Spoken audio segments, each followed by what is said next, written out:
Well, hi everyone. I'm John DiBenedetto, and welcome to week 4 or unit 4 of HRM 5025 for Capella University. Hope you're all doing well. We're moving right along in the course, and you're doing, again, a great job. I'm just amazed at the level of comprehension and the experience base that you're sharing in the weekly discussion thread or threads.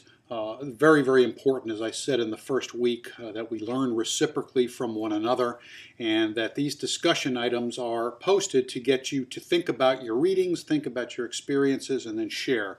And I strive to, on a weekly basis, to respond to each and every one of you and then give you a related follow-up question to keep that discussion going. Sometimes it's the same question as 2 or 3 other peers, and sometimes it's a unique question that I just think up and ask. So keep up the good work on that. You're doing a great job.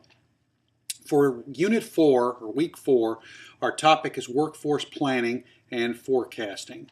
And this is a very, very important component of the talent acquisition function. Talent acquisition leaders just don't grab a number out of the air and start to work on recruiting people to fill those empty slots. It is more of a science than an art. And you really have to have a good grasp on the positions that are going to become open and how you're going to go ahead and staff them. Are you going to hire outside? Are you going to use a blended method of hiring and promoting inside? Are you going to transfer people, etc.? And the process starts by looking at the very bottom and working your way all the way to the top. And I always go back to 2 examples where I led the function. And the first was at Prudential when I worked on Wall Street.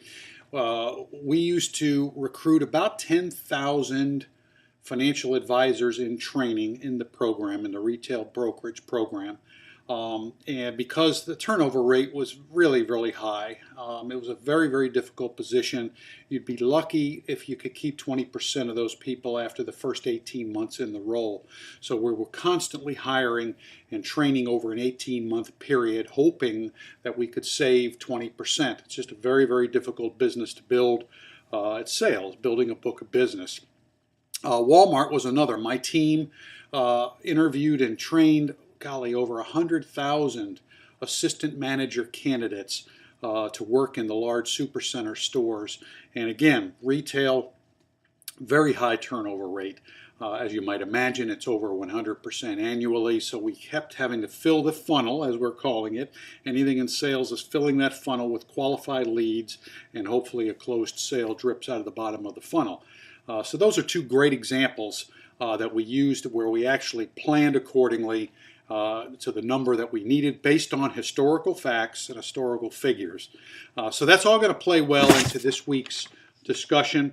Our objectives this week are to describe the planning process itself, explain the concepts for forecasting workforce demand, utilize methods for forecasting workforce supply, and again, today, think about the labor market.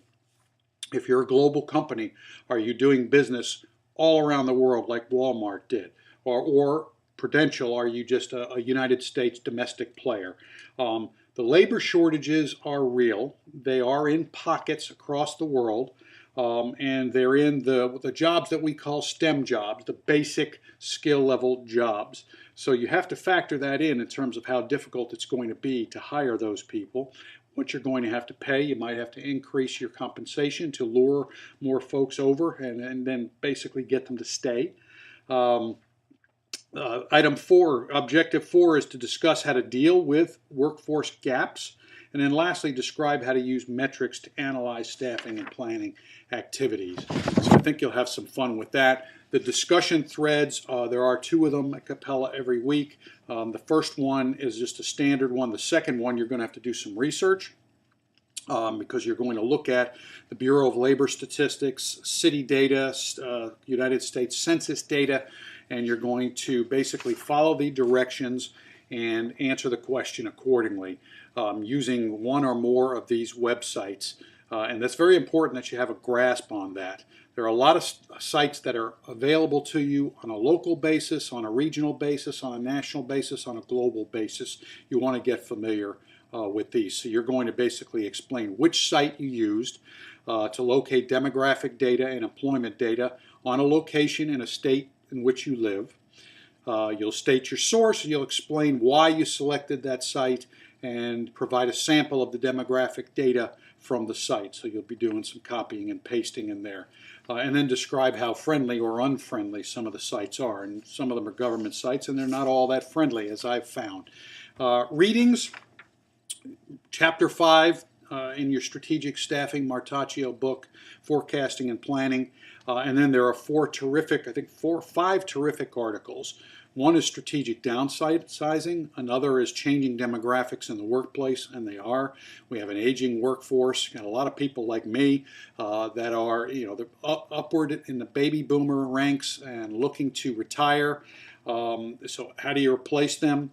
Another great article is Workforce Trends in the 21st Century. You've got the whole millennial thing right now, and you have to learn how to attract, how to hire, and how to retain these folks, because they do not work for life in an organization. Another great article is one, it's not required, but read about the gig workforce. It's we call it gigs. This generation just wants to have something to do, so they go out and they work for a few months on a gig, and then when the gig's over, they find another gig. And so we're developing what's called a gig economy. Very interesting. Not my cup of tea. Because when I was born and raised, I was raised to believe that you are loyal to your company and you stay with your company forever. Now, I didn't do that. I stayed at AT&T for 17 years, and then I moved 5 more times to get to the top job. And looking back, I probably should have left AT&T a long time before 1997 when I did. And then the last article is The Aging Workforce, and that's in HR Magazine. So you'll have some fun. It's a terrific week, good content, good lectures, good discussions. I do not see a written assignment for this week, but I do see one for the following week. All right, so that's it. I apologize that the video is a little bit long. It's just over 7 minutes, but I'd be remiss if I didn't get everything that I wanted to say out in the open. So thanks so much for tuning in, and thanks so much for watching. Let's have a great week together. Take care.